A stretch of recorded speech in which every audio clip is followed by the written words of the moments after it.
106 жыл 101 күн бұрын қазіргі Абай өлкесі Семей жерінде Алаш ұранды басылым Абай журналы жарық көрді.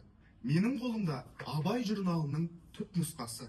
Парақтай майдарында Абай журналын парақтайтын боламыз. Абай журналы 1918 жылдың 4 ақпанында Алаш меценаты, ет және тері өнеркәсібінің негізін қалаушы Қаражан Үкібайдың демеушілігімен 21 жастағы Мұхтар Әуез бен 29 жастағы Жүсіпбек Аймауытұлының редакторлығымен Семей қаласында жарық көреді.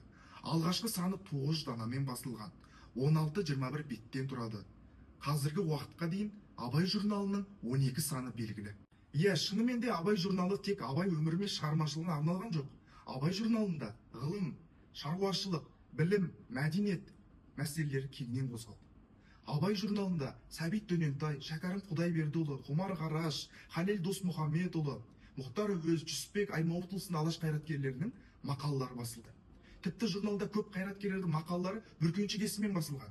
Мәселен, Екеу, Сарыарқа, Мыты, Абы және тағы да басқа бүркеншік есімдерін атауымызға болады. Алаш қайраткерлері Абай Құнанбайұлының өмірі мен шығармашылығына арнап алғаш рет мақала жазды. Абайдың өлеңдер жинағын шығарды. Абайды насихаттады. Абайдың идеясын алаш идеясына жалғастырды. Міне, Абай атын иемденген қазақ баспасөзін жарыққа шығарды. Абай журналы қазақ руханияты мен мәдениетінің алтын қазығы.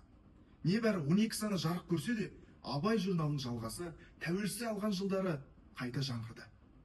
Абай журналын сирек кітаптар мен қолжазбалар қорынан түпнұсқадан оқи аласыздар. Сондықтан да Абай журналын білейік, танайық, тарихымызды бірге парақтайық.